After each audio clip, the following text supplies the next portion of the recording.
तो जैसा कि हमने अभी तक देखा कि कैसे आर्यन और राजकुमारी समेत 10 लोग बेस्ट मैजिशियंस कंपटीशन के लिए चुने गए आए। अब आगे कुलपति सबके सामने आकर बोलते हैं, बेस्ट मैजिशियंस कंपटीशन अगले महीने से शुरू होगा, तो मैं बस आप सबको इतना ही कहना चाहता हूं कि इस एक महीने में जितना हो सके अपने आप को उतना ताकतवर बना लो, क्योंकि आगे का मुकाबला जीतना आसान नहीं होगा। इतना बोलकर कुलपति हवा में उड़कर वापस अपने उस बड़े से बाज पर बैठकर चले जाते हैं। और वाइस चांसलर उर्फ कुलपति के जाने के बाद बाकी सब लोग भी वापस जाने लगते हैं और आर्यन भी भीड़ का फायदा उठाकर राजकुमारी और बाकियों की नज़रों से बचकर वहां से निकल जाता है। और यहाँ राजकुमारी आर्यन को ढूंढती रह जाती है, पर वो उसे कहीं नहीं मिलता, तो वो गुस्से में अपने पैर को जोर से जमीन पर पटक कर अपने राजमहल चली जाती है। और वही दूसरी तरफ आर्यन सिस्टम की बताई गई जगह पहुंच चुका था, पर उसके सामने बस एक झरना था। क्या यार सिस्टम, ये तुम मुझे कहाँ ले आए? यहाँ तो कुछ है नहीं, आर्यन सिस्टम से पूछता है, पर सिस्टम उससे कुछ जवाब नहीं देता। तो फिर वो खुद ही आसपास देखने लग जाता है, पर काफी देर तक ढूंढने के बाद भी उसे कुछ नहीं मिलता, तो वो थक हार कर वही एक बड़ी चट्टान के पास टिककर बैठ जाता है। अभी वो बैठा ही था कि तभी उसका हाथ एक छोटे से पत्थर पर पड़ जाता है और अयान के छूते ही वो पत्थर जमीन के अंदर चला जाता है और आसपास से ऐसी आवाज आने लगती है जैसे कि किसी मैकेनिज्म को सक्रिय करने पर आती है। तभी आर्यन जमीन से दो बड़े बड़े पोल निकलकर आर्यन के सामने आ जाते हैं और जब आर्यन उन पोल को देख ही रहा होता है तभी उनके बीच में एक गोल सा दरवाज़ा बनने लगता है, जो कि कुछ डॉक्टर स्ट्रेंज फिल्म के पोर्टल्स के समान था। उस दरवाजे के पूरी तरह खुलते ही वो आर्यन को अपने अंदर समा लेता है। आर्यन उस दरवाजे के अंदर जाते ही वो दरवाज़ा वापस गायब हो जाता है और वो दोनों पोल भी वापस जमीन के अंदर चले जाता है। और देखकर ऐसा लगता है जैसे कि कुछ पल पहले यहाँ कुछ हुआ ही ना हो। और वही दूसरी तरफ आर्यन जैसे ही उस दरवाजे के अंदर पूछता है तो कुछ पल के लिए उसे ऐसा लगता है कि वो वापस स्वराजपुर आ गया, क्योंकि वो बिल्कुल स्वराजपुर जैसा ही लग रहा था, बस वहाँ की सड़कें खाली और खौफनाक दिख रही थी। तभी आर्यन अपने कदम आगे की तरफ बढ़ा देता है। अभी वो थोड़ा आगे बढ़ा ही था कि अचानक उसके कुछ दूर से एक बीस्ट गुजराता है और बस उसकी शक्तियों के दबाव की वजह से आर्यन की सांस फूलने लगती है, पर वो किसी तरह अपने आप को संभालकर उस जानवर की तरफ देखता है तो उसे एक बड़ा और विशाल हाथी जैसा बीस्ट दिखता है। बस उसमें फ़र्क इतना ही था कि वो अपने दो पैरों पर चल रहा था और नॉर्मल हाथी से काम बड़ा था। न जाने कितने ही बीस्ट बस उसके शक्तियों के दबाव से मारे गए थे। जैसे ही वो बीस्ट आर्यन से दूर जाता है तो वो एक गहरी सांस लेता है और थक कर वहीं बैठ जाता है। उस बीस्ट की शक्तियों के दबाव से बचने में ही आर्यन की लगभग आधी शक्ति खत्म हो चुकी थी। फिर थोड़ी देर वही आराम करने के बाद आर्यन वहां से संभलकर आगे बढ़ने लगता है और जैसे ही वो थोड़ा आगे बढ़ता है तो उसे एक झोपड़ी दिखाई देती है। और कमाल की बात तो ये थी कि जहां पूरे शहर में बीस्ट भरे पड़े थे, यहाँ किसी बीस्ट का नामो निशान भी नहीं था। लगता है ये जगह सुरक्षित है, अपने आप से ऐसा बोलकर आर्यन झोपड़ी के अंदर चले जाता है।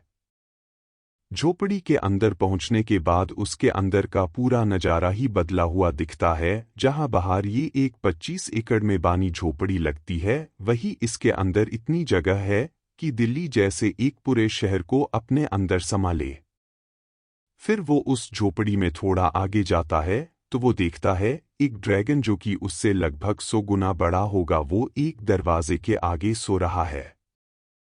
अभी वो उस दरवाजे को देख ही रहा होता है कि तभी सिस्टम उसके दिमाग में बोलती है, दरवाज़ा खोलो खजाना मिलेगा, दरवाज़ा खोलो खजाना मिलेगा। और सिस्टम की बात सुनकर चुपचाप जाकर दरवाजे को खोलने की कोशिश करने लगता है, पर उसके पूरी ताकत लगाने के बाद भी वो दरवाज़ा खुलने का नाम ही नहीं ले रहा था। वो अभी उस दरवाजे को खोलने की कोशिश कर ही रहा होता है कि तभी उसके पीछे भरी और तीखी आवाज़ आती है, तुम्हारी हिम्मत कैसे हुई यहाँ आने की? और इतनी डरावनी आवाज़ को सुनकर आर्यन के पैर कांपने लगते हैं। वो धीरे से आवाज़ की तरफ मुड़कर देखता है तो उसे वही ड्रैगन दिखता है जो अब जाग चुका था और अपनी लाल आंखों से उसे ही घूर रहा था।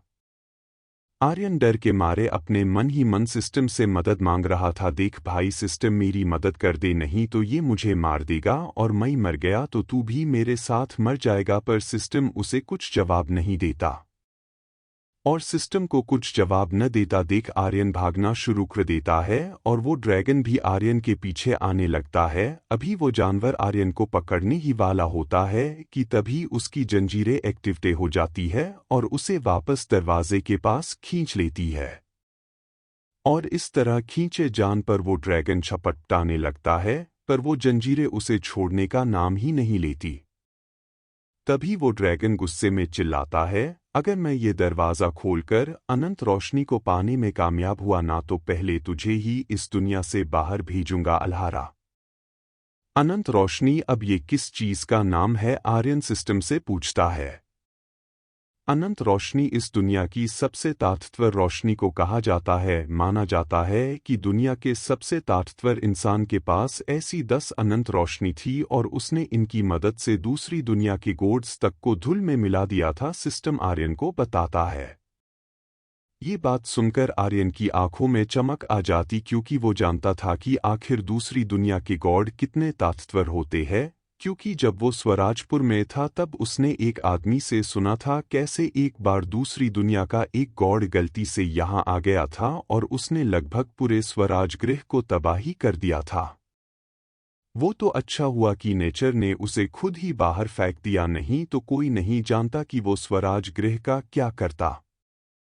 तो कहीं इसके कहने का मतलब ये तो नहीं कि अनंत रोशनी उस दरवाजे के अंदर है? आर्यन मन ही मन अपने आप से कहता है। पर अगर वो रोशनी उस दरवाजे के अंदर है भी तो आखिर मैं इसके रहते हुए वो कैसे ले पाऊंगा? आर्यन ड्रगी को देखते हुए कहता है। तभी आर्यन का ध्यान जाता है कि जितना ज्यादा वो बीस्ट उस जंजीर से छूटने की कोशिश कर रहा था वो जंजीर उतना ही कसती जा रही थी। तभी उसके दिमाग में एक बहुत खतरनाक आइडिया आता है और वो ड्रैगन के पास जाकर खड़ा हो जाता है और उससे बोलता है, ओए ड्रैगन, क्यों, क्या हुआ? बस निकल गई हवा, इतना ही डैम था, हिम्मत है तो मैं यही खड़ा हूँ, मुझे पकड़ कर दिखा। और आर्यन को ऐसे मजाक उड़ाते देख उस ड्रैगन को बहुत गुस्सा आता है। आखिर वो ऐसे कमज़ोर बच्चे से अपनी बेइज्जती होते देख कैसे सहन कर सकता था?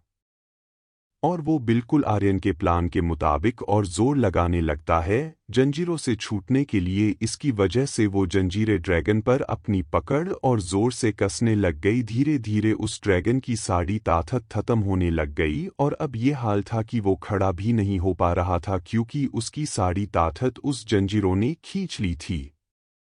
और वही दूसरी तरफ आर्यन ये सब देखकर बहुत खुश था, क्योंकि उसका प्लान सक्सेसफुल हो गया। फिर वो अपने कदम उस दरवाजे की ओर बढ़ाता है और उस दरवाजे को खोलने की कोशिश करने लगता है। और आर्यन को यूं दरवाज़ा खोलने की कोशिश करता देख वो ड्रैगन अपनी बची हुई सारी ताकत मिला के चिल्लाने लगता है, पर आर्यन पर उसकी चीख पुकार का कुछ फर्क ही नहीं पड़ता और वो दरवाजे को खोलने की कोशिश करना जारी रखता है।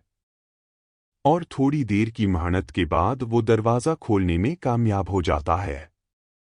और जब वो उस दरवाजे के अंदर देखता है तो वो हैरान रह जाता है, क्योंकि उस दरवाजे के अंदर बस अनंत रोशनी ही नहीं बल्कि ताकत बढ़ाने वाली गोलियां, जादुई हथियार, जादुई तकनीकें भरी पड़ी थी। और ये सब देखकर आर्यन की आंखें चमकने लगती है। वो अपने में सोचता है कि अभी कुछ ही दिन पहले ही तो वो अपने भाई बहनों के रिसोर्सेज के लिए परेशान हो रहा था और वही आज देखो उसके पास इतना खजाना है कि वो इसे खत्म ही नहीं कर पाएंगे। एक लाल रोशनी पर पड़ती है जो कि एक कमल के अंदर कैद थी। एक लाल रोशनी पर पड़ती है जो कि एक कमल के अंदर कैद थी। फिर वो अपने कदम उस कमल की ओर बढ़ा देता है और जैसे ही वो उस कमल को हाथ लगाता है तो बस उस कमल को हल्का सा टच करने से ही उसका हाथ बहुत बुरी तरीके से जल जाता है। आह!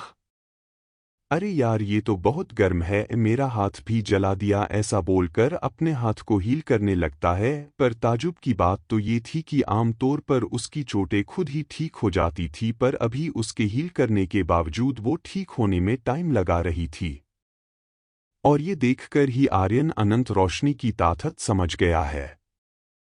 फिर वो अपने आप से बोलता है, अगर ये रोशनी इतनी ही ताकतवर है तो आखिर मैं इसे काबू में कैसे करूंगा। अभी वो इस बारे में सोच ही रहा होता है कि तभी उससे पास में ही एक पेंटिंग दिखती है जो कि काफी सुंदर थी। उस पेंटिंग में हरे भरे पहाड़ बने हुए थे और आसमान में बहुत से सफेद कबूतर उड़ रहे थे और उन्हीं के बीच एक आदमी खड़ा था। अभी वो ये सब देख ही रहा होता है कि तभी वो पेंटिंग उसे अपने अंदर खींच लेती है। अरे यार क्या लगा रखा है, जिसको देखो वो मुझे अपने अंदर खींच लेती है। पहले वो दरवाज़ा, अब ये पेंटिंग। आर्यन थोड़ा तंग होकर बोलता है। कैसे हो आर्यन? अभी आर्यन अपने आप से ये सब बोल ही रहा होता है कि तभी ये आवाज़ आती है। और जब वो आवाज़ की तरफ देखता है तो उसे आगे एक आदमी खड़ा दिखता है जो कि उसे देखकर स्माइल कर रहा था। आप अल्हारा है क्या? आर्यन उस आदमी से पूछता है। हाँ, या फिर तुम मुझे उनकी चेतना का एक हिस्सा भी कह सकते हो। क्या चेतना का हिस्सा? आर्यन थोड़ा शौक में बोलता है। हाँ, देखो अभी मेरे पास ज़्यादा समय नहीं है तो मैं तुम्हें बता देना चाहता हूँ कि तुम अनंत रोशनी को तभी काबू कर पाओगे जब तुम्हारे अंदर जिद्द और किसी चीज़ को पाने की चाह तुम्हारे दर्द पर हो जाए। अभी उसने ऐसा बोला था ही कि अल्हारा की चेतना गायब होने लगती है और गायब होते होते वो बोलता है, हम दोबारा जरूर मिलेंगे। और चेतना के गायब होते ही आर्यन वापस वही उस कमल के पास आ जाता है और तभी उसे अल्हारा की बात याद आती है और वो अनंत रोशनी को बाहर निकलने की कोशिश करने लगता है। तो क्या आर्यन कर पाएगा अनंत रोशनी को काबू या लौट जाएगा खाली हाथ? क्या होगा आर्यन के साथ आगे? जानने के लिए देखते रहिए जादूगरों का जादूगर। चैप्टर 17। अनंत रोशनी का नया मालिक। जैसा कि हमने अभी देखा कि कैसे आर्यन पहुंच जाता है खजाने के पास। अब आगे आर्यन अपने बैग से एक भाला निकलता है जो कि उसने अधिरात से छीना था। फिर वो उस भाले का इस्तेमाल करके उस कमल को खोलने की कोशिश करने लगता है, पर उस कमल पर तो एक खरोच भी नहीं पड़ रही थी। ये देखकर आर्यन अपनी पूरी ताकत लगाकर भाले से कमल पर हमला करता है और इस बार वो कमल को हल्का चिढ़ने में कामयाब हो गई थी। और ये देखकर आर्यन बहुत खुश होता है और भाले से कमल को मारना जारी रखता है। लगभग 2 घंटों की मेहनत के बाद आर्यन कमल की एक पत्ती को निकलने में कामयाब हो जाता है और जैसे वो पत्ती कमल से अलग होती है तो अनंत रोशनी की गर्माहट से पूरा कमरा जलने लगता है। पर आर्यन तब भी नहीं रुकता और उस कमल की पत्तियों को तोड़ता रहता है। ऐसे ही करते करते लगभग 6 घंटे बीत जाते हैं और अब आर्यन कमल की आखिरी पत्ती को अलग करने ही वाला था और इस वक्त कमरे का तापमान भी इतना बढ़ गया था कि आर्यन की चमड़ी तक जलने लग गई थी, पर वो रुकता नहीं है। और जैसे ही वो आखिर पत्ती भी टूटकर बिखरती तो कमरे का तापमान लगभग एक वोल्केनो जितना हो जाता है। पर आर्यन तब भी वह से जाता नहीं है, वो सीधा अपना हाथ उस अनंत रोशनी की तरफ बढ़ाता है।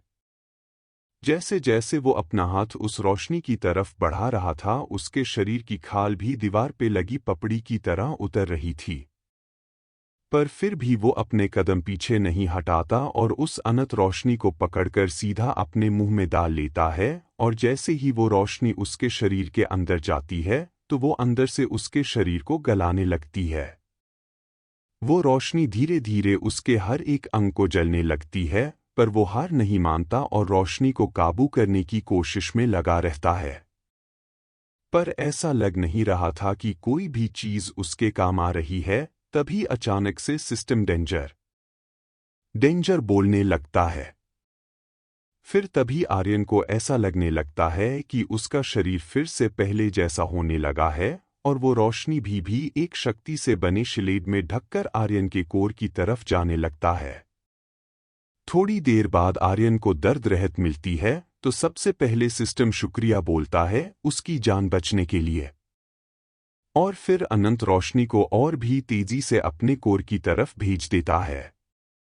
सिस्टम से बानी उस शील्ड के अंदर वो रोशनी चटपटा रही थी, पर वो चाह के भी उस शील्ड से बाहर नहीं निकल पा रही थी। ऐसे ही करते करते आर्यन उस रोशनी को अपने कोर अंदर समा लेता है, और अनंत रोशनी को समाते ही उसकी ताकत अचानक से भरने लगती है। अर्थ लेवल टीयर 1, टीयर 2, टीयर 3। ऐसे ही करते करते वो अर्थ लेवल के टीयर 10 पर पहुंच जाता है, पर उसकी बढ़ोतरी यही नहीं रुकती, बल्कि वो प्लेनेट लेवल को भी ऐसे ही पार कर लेता है और उसका लेवल हाई किंग के स्टेज 7 पर जाकर रुकता है। इतना ही नहीं, बल्कि उसका शरीर भी बिल्कुल पहले जैसा होने लगता है, बल्कि पहले से बेहतर। अब वो पहले से भी ज्यादा हैंडसम और चार्मिंग हो गया था। अगर उसे राजकुमारी ऐसे देख लेती तो उसकी नज़र आर्यन से हटती ही नहीं। फिर वो अपनी आंखें खोलता है और खड़ा होकर अपने शरीर को स्ट्रेच करता है। फिर उसके बाद वो दरवाजे से बाहर आ जाता है, और वही दूसरी तरफ आर्यन को बाहर आता देख वो ड्रैगन अपनी बची हुई ताकत जमा करके हंसने लगता है। क्यों नहीं हासिल कर पाए ना अनंत रोशनी को? अभी वो आर्यन को ऐसा बोल ही रहा था कि तभी उसकी नज़र उसके लेवल पर पड़ती है, और वो देखकर हैरान रह जाता है। तुम हाई किंग लेवल पर पहुंच गए, इसका मतलब कि तुमने अनंत रोशनी को हासिल कर लिया? वो ड्रैगन शॉक होते हुए आर्यन से पूछता है। हाँ, आर्यन अपने हाथ से एक लाल आग निकालते हुए बोलता है, और उस आग के बाहर आते ही आसपास का पूरा तापमान बढ़ जाता है। और वही उस अनंत रोशनी को आर्यन के हाथ में देख ड्रैगन का आपा खो देता है और अपनी पूरी ताकत से जंजीरों को तोड़ने की कोशिश करने लगता है, और इस बार उन जंजीरों पर भी क्रैक पड़ने लगता है। दरअसल अल्हारा की चेतना के यहाँ से जाने की वजह से ये जंजीरें अब कमज़ोर हो गई है, इसीलिए वो ड्रैगन अब उस पर क्रैक ला पा रहा था। और वही ड्रैगन को ऐसे छटपटाता देख आर्यन के चेहरे पर मुस्कान आ जाती है, और वो अपने हाथ से अनंत रोशनी निकाल उससे ड्रैगन की ओर छोड़ देता है। और इस तरह अपनी और अनंत रोशनी को आते देख ड्रैगन भी अपने मुंह से आग निकालकर उसे रोकने की कोशिश करता है, पर वो रोशनी उसकी आग को पार करती जाकर सीधा उससे टकरा जाती है। और देखते ही देखते वो रोशनी इतने बड़े ड्रैगन को राख में बदल देती है, और इस रोशनी की खतरनाक ताकत को देख एक पल के लिए तो आर्यन भी दंग रह जाता है। पर फिर वो वापस मैजिशियंस हॉल की तरफ निकल जाता है, और जब वो मैजिशियंस हॉल के गेट के बाहर पहुंचता है तो वो देखता है कि सना अभी भी गेट के बाहर खड़ी थी। और सना को देखकर वो उससे पूछता है, आप यहाँ क्या कर रही हो? और आर्यन को अपने पास खड़ा देख सना आर्यन को एक थप्पड़ लगाती है और बोलती है, तुम बार बार कहाँ चले जाते हो? जानते भी हो तुम्हारे भाई बहन कितना परेशान हो गए थे, वो तो राजमहल तक पहुंच गए थे, वो तो मैंने उनको बताया कि तुम्हें मैजिशियंस हॉल कुछ काम से भेजा है, तब जाकर वो माने। और सना की बात सुनकर आर्यन को भी अपने भाई बहन की टेंशन होने लगती है, और वो सना के साथ अपने भाई बहन से मिलने चले जाता है। तो क्या होगा आर्यन की कहानी में आगे? क्या आएगा कुछ नया मोड़ इस कहानी में? क्या आर्यन अनंत रोशनी की वजह से जीत पाएगा बेस्ट मैजी?